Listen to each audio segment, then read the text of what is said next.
En el versículo 13 de nuestro texto, leemos, porque vosotros, hermanos, a libertad. Fuisteis llamados solamente que no uséis la libertad como ocasión para la carne, sino servíos por amor los unos a los otros. Estamos llamados a la salvación, pero dice que fuimos llamados a ser libres. Aquí en el verso 13, a no significa propósito, significa dirección. Es una invitación en la dirección de la libertad. El Señor nos ha llamado a ser libres, no esclavos, y nosotros hemos elegido ser sus esclavos. Pero la vida de un siervo de Cristo no es una vida de esclavitud, sino una vida de empoderamiento voluntario con libertad. Pero entender esto puede ser un proceso difícil. Jesús era Señor de todo a la derecha del trono de Dios, pero vino a nosotros en forma de siervo, tomando sobre sí la forma de siervo para servirnos. Se ofreció a ser siervo por amor, y la Biblia dice que esta es también la vida de los santos. Una vida de servidumbre voluntaria y libre. Jesús vino a nosotros y nos dio libertad, no libertad para pecar, sino libertad del pecado. Los adictos no lo llaman libertad para consumir drogas o alcohol a su antojo. Lo llaman verdadera libertad para ser libres de su adicción. Sin embargo, como descendientes de Adán, la mayoría de los seres humanos son adictos a los deseos de la carne y al pecado. Cuando nos despertamos un día y nos damos cuenta de esta condición, le pedimos a nuestro Salvador Jesús la gracia de liberarnos de esa adicción, y específicamente, la libertad que Jesús nos da es la libertad de la ley. Romanos 76 dijo, pero ahora estamos libres de la ley, por haber muerto para aquella en que estábamos sujetos, de modo que sirvamos bajo el régimen nuevo del Espíritu y no bajo el régimen viejo de la letra. Gálatas 5:1 decía, estad, pues, firmes en la libertad con que Cristo nos hizo libres, y no estéis otra vez sujetos al yugo de esclavitud. Algunos pensarán, ya que Jesús nos ha liberado de la ley, ¿podemos pecar a nuestras anchas?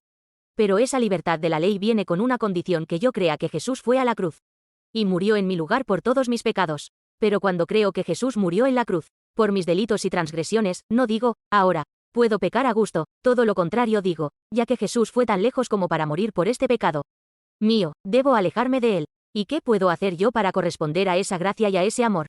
Por supuesto, si mi amor por Jesús se enfría, puedo volver a caer en el pecado. Pero una persona de fe puede arrepentirse rápidamente de esa frialdad y recordar y restaurar el amor de Jesús. No es una relación mecánica y burocrática, es una relación amorosa y personal. No es vivir de una manera superficial y regañona o tratar a Jesús de esa manera. Es crecer en una persona madura de fe. Es por eso que Pablo dijo que después de que la fe vino, ya no estamos bajo la ley. Gálatas 3:25. Dijo, ahora que esta fe ha venido, ya no estamos bajo un guardián.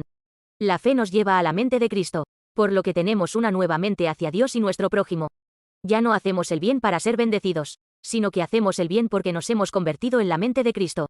Así que la nueva vida del cristiano es una vida que no puede ser vivida por la mente de un esclavo de la ley. Es una vida que puede ser vivida por la fe, solo convirtiéndose en la mente de una persona libre con amor, la mente de un hijo. ¿Qué es ser siervo por amor? Es ser siervo porque se ama. Es diferente ser siervo porque se es siervo y ser siervo porque se ama. Cuando se cuida a un niño pequeño, el corazón de un cuidador no es el mismo que el de un padre. Servir por obligación profesional y servir por amor son dos cosas diferentes. Gálatas habla de la libertad del Evangelio. Desde Génesis hasta Apocalipsis, las palabras el libre, libertad, hombre libre, se encuentran 57 veces, 11 de ellas en Gálatas. Gálatas 24 dice: este asunto surgió porque algunos falsos creyentes se habían infiltrado en nuestras filas, para espiar la libertad que tenemos en Cristo Jesús y hacernos esclavos. Esto se debe a los falsos hermanos que entraron en la iglesia de Gálatas para tener una visión de la libertad que los gálatas tenían en Cristo Jesús, y para hacerlos esclavos de nuevo, para que los que habían sido hechos libres por el Evangelio fueran hechos esclavos de nuevo a la ley. Y luego en Gálatas 3:28 dice: ya no hay judío ni gentil, ni esclavo ni libre, ni hombre ni mujer, porque todos vosotros sois uno en Cristo Jesús. Los judíos que creían ser el pueblo de Dios y los gentiles, a quienes los judíos trataban como perros, se han hecho uno en Jesús. Este es el poder de la libertad que da el verdadero Evangelio, y Gálatas 4 es donde más oímos hablar de esta libertad. Abraham tuvo dos hijos, uno nacido de una sierva y otro nacido de una mujer libre. Estamos hablando de Ismael e Isaac. Ismael nació según la carne, e Isaac nació por la promesa. Pero afortunadamente, tenemos la bendición de ser libres del pecado y de la ley, por medio de la fe en la promesa de Cristo, y por eso el texto de hoy dice en el versículo 13, no te aproveches de la carne con la libertad que tienes por la promesa. Y Gálatas 5:1 dice, es para libertad que Cristo nos ha liberado. Estad, pues, firmes, y no estéis otra vez sujetos al yugo de esclavitud. La idea es que nosotros, que hemos llegado a ser hijos de la promesa, es decir, personas de la nueva alianza, no volvamos a ser hijos de la servidumbre. Es decir, personas de la antigua alianza. El apóstol Pablo llamó a la iglesia gálata, es decir, a los santos gentiles, hermanos en el Evangelio de Cristo.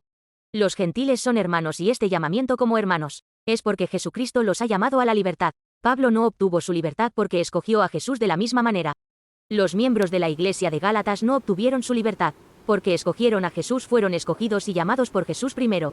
Fueron llamados por Jesús primero a la libertad. 1. Primero, la libertad que tenemos es la libertad de ser siervos en amor. Esa libertad nos es dada por Jesús. En el versículo 13 del texto, dice, ustedes, hermanos míos, fueron llamados a ser libres. Pero, una de las cosas que necesitamos para vivir como seres humanos es la libertad. El significado de esta palabra es, el estado de poder hacer lo que a uno le plazca, sin estar atado por restricciones externas o por nada, o, el acto de hacer lo que a uno le plazca, sin estar atado por otros dentro de los límites de la ley. Sin embargo, la Biblia lo utiliza en un sentido ligeramente distinto. Aquí, la idea de no estar atado por nada es la misma. Pero la idea de ser libre para hacer lo que nos plazca no es la misma. Está claro que los cristianos son personas libres. ¿Pero de qué son libres? Los cristianos disfrutan de 3 tipos principales de libertad. Primero, libertad del pecado. Segundo, libertad de la condenación de la ley. Y tercero, libertad de la muerte, juicio y destrucción. Ahora, si somos libres del pecado, ¿significa eso que podemos pecar a nuestro antojo? Sin estar atados por él, si somos libres de la ley, ¿significa eso que podemos ignorar la condenación de la ley? Y si somos libres de la muerte, ¿significa eso que podemos ignorar la muerte? No, no es así, y sin embargo somos libres. Por supuesto que pecamos, pero no estamos atados por el pecado, es decir, el pecado no nos ata, porque Jesús ha derramado su propia sangre expiatoria por nuestros pecados. Así que no estamos atados por la condenación de la ley, es decir, aunque pequemos, la ley no puede condenarnos como pecadores, porque Jesús ya ha pagado el precio completo por nuestro pecado, así que no estamos atados por la muerte, que es la consecuencia del pecado, porque Jesucristo derrotó el poder de la muerte y resucitó de entre los muertos. Al final, Jesús nos ha liberado de todo esto, y nos ha llamado a disfrutar de esta libertad. La razón por la que Jesús murió en la cruz y resucitó de entre los muertos fue para darnos esta libertad. Entonces, ¿cómo vivimos esta libertad en el mundo real? La Biblia nos dice algunas cosas sobre cómo podemos vivir esta libertad. Primero, en Juan 8:32, Jesús dijo, y conoceréis la verdad. Y la verdad os hará libres. En otras palabras, necesitamos conocer la verdad. Por supuesto, saber no es creer, pero no podemos creer realmente si no sabemos. La verdad aquí es Jesús mismo, y esta verdad es el Evangelio, que es el camino que nos lleva a la salvación. Si conocemos y creemos en Jesucristo, entonces podemos vivir en verdadera libertad. Y en Juan 8:36, Jesús dijo, así que, si el Hijo os libertare, seréis verdaderamente libres. Solo Jesús puede liberarnos, porque solo Jesús puede resolver nuestro problema de pecado. Solo Jesús, que tomó sobre sí todos nuestros pecados, puede liberarnos de todos esos pecados. Así que cuando Jesús nos da la libertad, somos libres para disfrutarla al máximo. Tercero, en 2 Corintios 3:17, el apóstol Pablo dijo, ahora bien, el Señor es el Espíritu, y donde está el Espíritu del Señor, allí hay libertad. El Señor es el Espíritu Santo. Este Espíritu Santo es Dios Padre, que aplica los resultados del rescate hecho por Jesucristo, el Hijo de Dios, precisamente a aquellos que Dios Padre ha designado. Por tanto, donde está el Espíritu Santo, hay libertad. El Espíritu Santo habita en nosotros, para que no seamos esclavos del pecado, de la ley y de la muerte. El Espíritu Santo nos da el verdadero conocimiento. El Espíritu Santo nos da la verdadera fe. El Espíritu Santo nos da el verdadero valor. El Espíritu Santo nos da la verdadera libertad. Al final, el camino a nuestra libertad está en Jesús. Por eso Jesús dijo en Juan 14:6, yo soy el camino.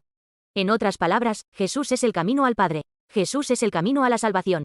Jesús es el camino a la vida. Jesús es el camino hacia la verdadera libertad. ¿Cuál es el mayor obstáculo para nuestra vida cristiana en este mundo? Es el problema del pecado, que nos hace tropezar una y otra vez, porque intenta atarnos y convertirnos en sus siervos. Pero si tenemos una fe firme en Jesucristo, podemos liberarnos completamente de este pecado. Hay momentos en que somos débiles y caemos y pecamos, pero ese pecado no nos ata a la ley, no nos condena por ese pecado la muerte, que es el resultado de ese pecado, no nos reclama. Jesucristo rompe toda esa esclavitud. Debemos saber y creer esto claramente, y entonces podremos vivir siempre una vida de libertad. 2. En segundo lugar, ¿por qué debemos ser esclavos unos de otros? En el texto de hoy, el versículo 13 dice, sino servíos por amor los unos a los otros. La libertad que Jesús nos dio no fue para que pecáramos a gusto, es decir, no tomó la cruz para que viviéramos como quisiéramos. La libertad que nos dio a través de la cruz es para algo más elevado y precioso. En el versículo 13 dice, porque vosotros, hermanos, a libertad fuisteis llamados, solamente que no uséis la libertad como ocasión para la carne, sino servíos por amor los unos a los otros. En el versículo 13 es la palabra griega aporum. Originalmente es un término militar usado para referirse al lugar desde donde se lanza un movimiento o ataque. Sin embargo, se usa en la Biblia para significar los recursos o medios usados para intentar o lograr algo. Así que la frase, no os aprovechéis de la carne con su libertad, significa, no permitáis que la carne, con su naturaleza pecaminosa, utilice la libertad que tiene en Cristo como medio para vivir una vida de pecado según su naturaleza. La conclusión es que somos libres en Jesucristo, pero no debemos usar esa libertad para pecar. Por eso Pedro nos exhorta más tarde en 1 Pedro 2:16 dijo, como libres.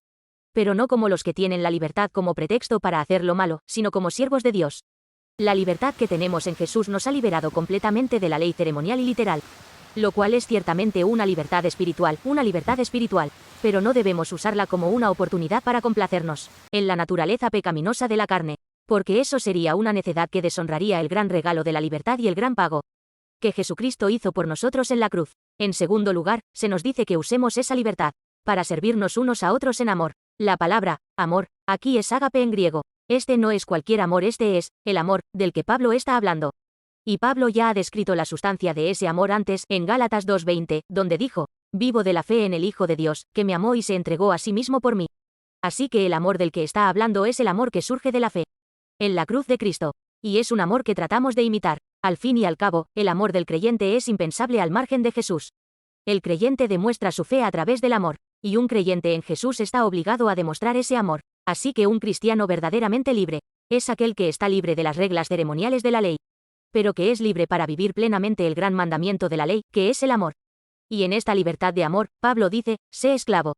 Ahora bien, estos conceptos de libertad y esclavitud son en realidad opuestos y, sin embargo, Pablo dice que armonizan. ¿Por qué? Porque el verdadero servicio es un acto que fluye espontáneamente del corazón de una persona libre. Y el ejemplo más perfecto de esto es el incidente en Juan 13, donde Jesús lava los pies de sus discípulos. Jesús era claramente su Señor y Maestro, pero se encargó de lavarles los pies. En la sociedad de la época, lavar los pies de otras personas era el trabajo de lo más bajo de lo bajo los esclavos.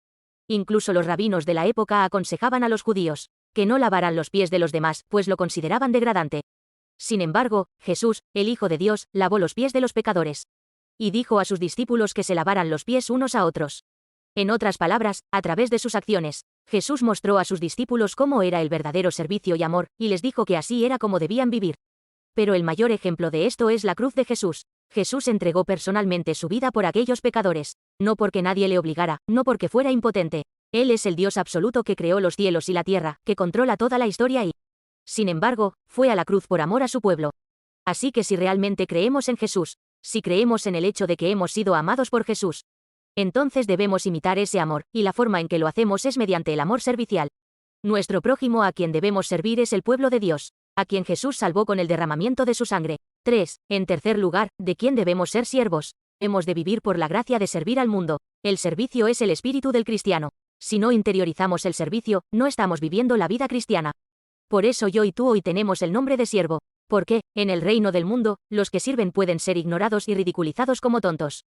Pero en el reino de Dios, el servicio es honrado. El sufrimiento que viene de servir es prometido ser recompensado con gloria en el reino de Dios. Romanos 8, 1:7, 1:8 dijo, y si somos hijos, también somos herederos, herederos de Dios y coherederos con Cristo, si es que participamos de sus padecimientos para alcanzar también su gloria. Considero que nuestros sufrimientos actuales no son comparables con la gloria que se manifestará en nosotros, puesto que los sufrimientos del tiempo presente no son dignos de comparación con la gloria que se nos revelará. Debemos tener claro nuestro servicio y ser fieles a él. El servicio es la vida de fe de los que viven el mundo al revés, porque la persona de fe es una persona de vida. Por lo que va contra el mundo, igual que un pez vivo va contra las olas. Si te limitas a seguir sin pensar los intereses del mundo, crees que estás vivo, pero en realidad estás muerto. Lo mismo ocurre con la iglesia.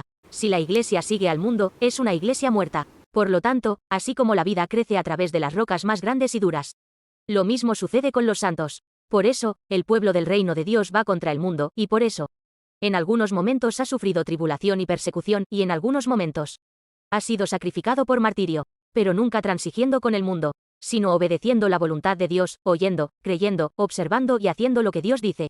Esto es fe viva, también lo es el servicio. Servir no es el camino del mundo. El camino del mundo nos enseña a ser siervos, a ser felices, a tener éxito. Servir es recompensado por Dios. Dios se fija en el servidor. Dios está con los que sirven. Juan 8:29 dijo, como libres, pero no como los que tienen la libertad como pretexto para hacer lo malo, sino como siervos de Dios. El servicio apropiado requiere crucificar los deseos de la carne. El servicio es una misión. El servicio cristiano debe tener una cruz. El servicio es ir en contra de los deseos de mi carne. El servicio es ser siervo del amor. Los padres se compadecen de sus hijos porque no pueden hacer más por ellos. Así es ser un siervo del amor. Te sientes feliz de ser siervo del objeto de tu amor porque lo amas.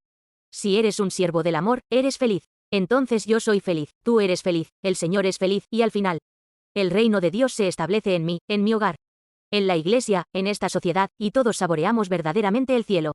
Por tanto, que, como dice el versículo, nos sirvamos los unos a los otros solo en el amor.